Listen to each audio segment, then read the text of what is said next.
छत्रपति शिवाजी महाराज एक ऐसा नाम जो केवल इतिहास का अध्याय नहीं, भारतीय स्वराज्य की आत्मा है। उन्होंने शासन, सैन्य रणनीति, नौसैनिक शक्ति और सामाजिक न्याय की ऐसी मिसाल कायम की जिसका प्रभाव आज भी भारत की राष्ट्र नीति में झलकता है।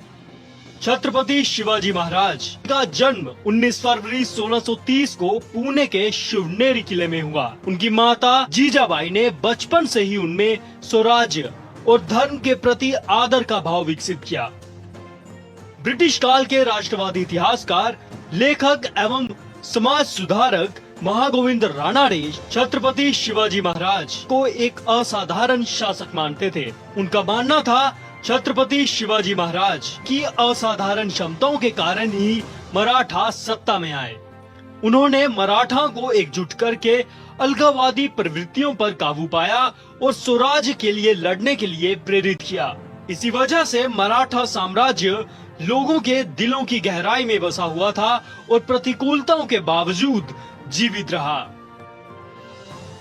सन 1674 में रायगढ़ के किले में शिवाजी महाराज का राज्याभिषेक हुआ और मराठा साम्राज्य को एक संगठित रूप मिला।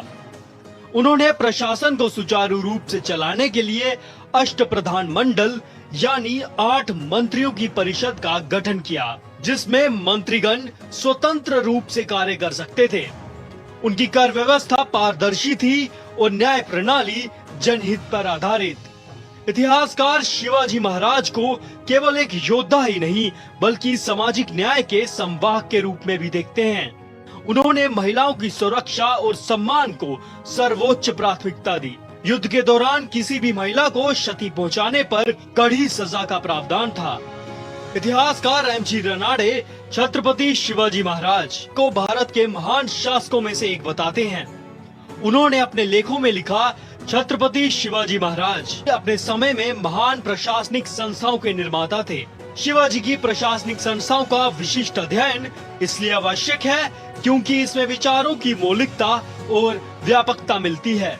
इस तरह की व्यवस्था उस समय की अन्य प्रचलित शासन प्रणालियों में नहीं मिलती। शिवाजी महाराज ने गनीमी कावा यानी गुरिल्ला युद्ध नीति को अपनाकर मुगलों और आदिलशाही सेना को कई बार पराजित किया। तेज गति, अचानक हमला और किलों की रणनीतिक स्थिति के कारण वे हमेशा अपने दुश्मनों से एक कदम आगे रहते थे। शिवाजी महाराज पहले भारतीय शासक थे जिन्होंने संगठित नौसेना की स्थापना की। उनकी नौसेना ने पुर्तगालियों और अंग्रेजों के खिलाफ समुद्री रक्षा में महत्वपूर्ण भूमिका निभाई।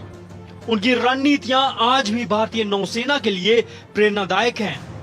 सन 1869 में समाज सुधारक और लेखक महात्मा ज्योतिराव फूले को छत्रपति शिवाजी महाराज की पहली प्रतिमा मिली, जिसके बाद से शिवाजी जयंती का चलन शुरू हुआ। जब छत्रपति शिवाजी महाराज का राज्याभिषेक हुआ था तो उसमें स्वराज की ललकार और राष्ट्रीयता की जय जयकार समाहित थी।